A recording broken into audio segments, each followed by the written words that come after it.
then, so for example, this is here on the iPad, we have thought about, if you want to do risk profiling with private clients, and people fill in questionnaires, we ask about, I don't know, your behavior, what car you drive, how you have reacted to losses, and then if you look at the results, most people don't understand why they get this risk class or that portfolio.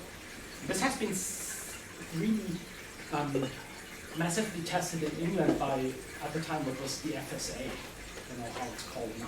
Yes. Is it the FCA or the PRR or the Bank of England? I'm lost now. Emergency. Yeah, I think it's the Financial Conduct Authority who does that. You're right. You're right. And they have checked the 700 people, 20 of these questionnaires, and from the 700 people, 600 didn't understand why they got a certain portfolio. And so we were with UBS and another bank, and now with Avalok, we tested this thing where you play around. So you look, what is the risk-return relationship? Risk is only communicated in terms of stress.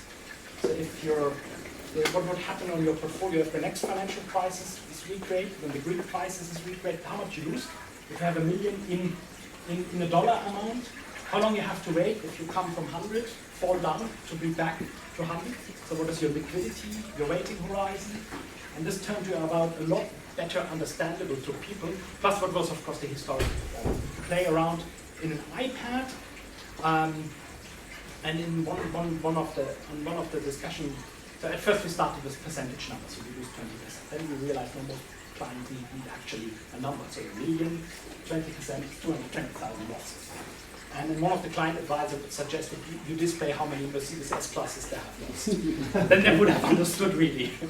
But you need really simple communication. What the skill behind the tool is, and you say, very nice, a few graphics, is you have to really build behind it the real portfolio of the bank, its real historical performances, and then when you want to do stress testing, sounds very nice. You have, for example, a portfolio of bonds, which are running for a year, run 4 years forward.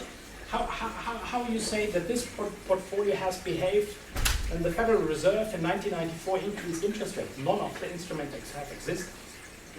So you have to find how to do a historical representation of stuff. This is 1 year old that you do that, or even bonds today, you don't know how they reacted in 2008. So you have to find a full mapping and approximation way which goes through the risk system, again the same impact technology, such that you show what would have been the rational expectation of this instrument in the financial crisis. It has lost 5 or 10, or that's a government bond gained 10%. And this is a way where I think the main effort was on communication, but behind it there was all this technology that you can really replay the crisis, really replay how history would have evolved in a way that even FINMA or any other regulatory body accepts that as a true representation of the strategy, because they don't accept the backtesting of anything, because of course in history always looks good. And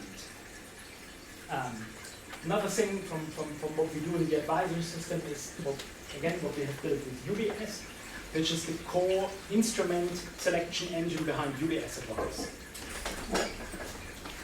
On UBS Advice, so they measure the client portfolio, and now you get new, and this has been big in media as well as in advertisement, what they call the portfolio health check. They check their portfolio if risk okay, if there's too much what is called bulk risk, too much investment in a single instrument, too much risk from a single issuer, and this is all good. So you get all the things which are wrong, then you can say sell this, and then it's a question, again, the efficiency question, how to buy this. And here we build an engine that you check from the lead offering, which is around 5,000 products, which best fits the portfolio in terms of the strategy is assigned to, because they have a chief investment officer who should know where the markets are going. I don't know if it's true, but I believe it. I think last year he was good, Mr. Friedman, but then he left, I don't know. But at least they believe there's a guy who really understands market, can formulate a very good strategy that preserves wealth or will gain. But it's a matter of belief, I have to say, because financial markets are really plenty. Plus, predicting is really hard. But the portfolio should be in line what UBS on the high level says. So if you have a portfolio, there's too few American bonds, it should tell you hey, you're too much Swiss stuff, too much home buys, buy more American stuff. And the client advisor should, of course, give an advice that is in line with this large market view. But it should be also in line when the client has formulated restrictions. Said, no, I don't want any US stuff because of the inheritance tax rules. I don't accept that. Or people say, for ethical reasons, no tobacco, no arms, no certain sectors, or no Southern European bonds. They will all go broke, the euro will break up, and the bank will formulate restriction on what to buy and not to buy. For example, they formulate restriction on stuff they don't understand.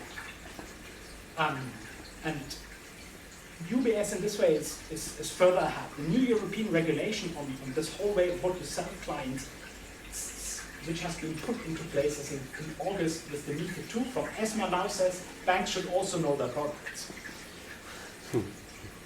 So which means that banks should only actively recommend stuff that they have put an analysis, where they understand the thing, that can argue why it's a good instrument.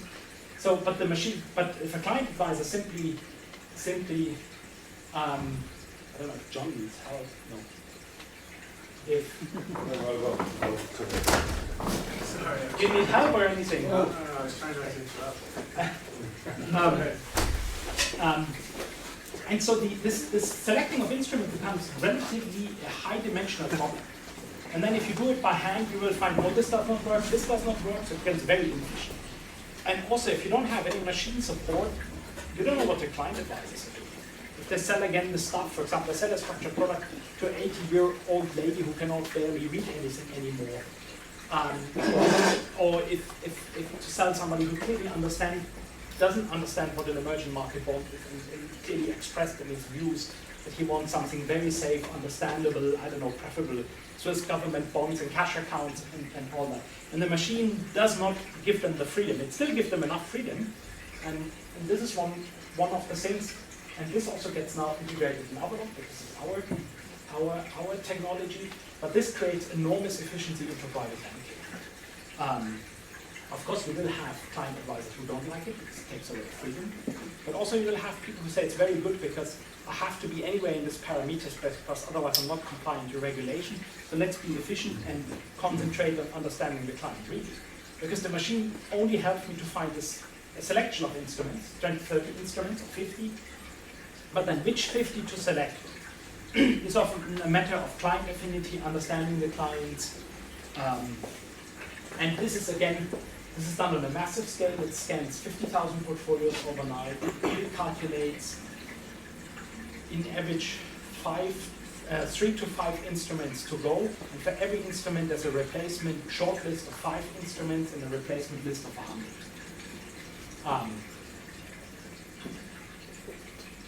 The last thing is this gives also nice graphics. It's all technology on fund selection or fund finding.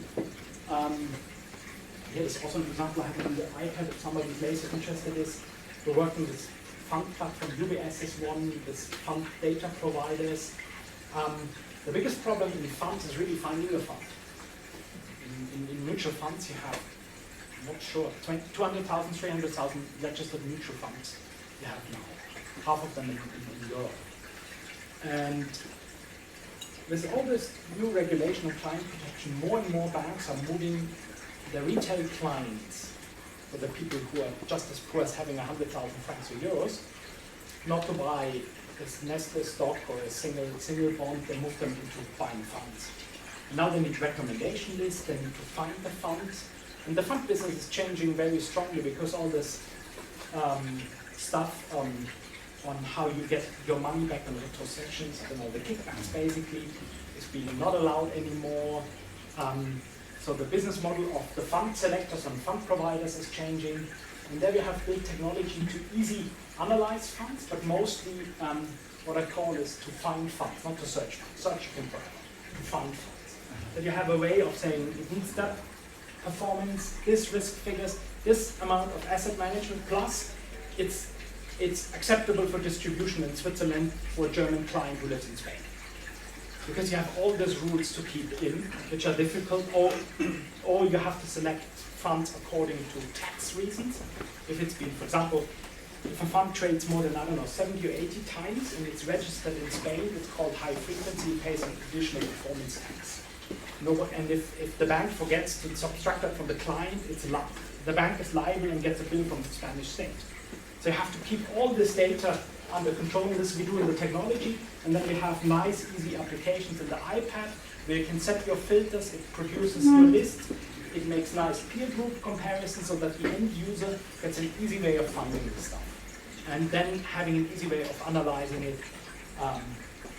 And this is technology on funds.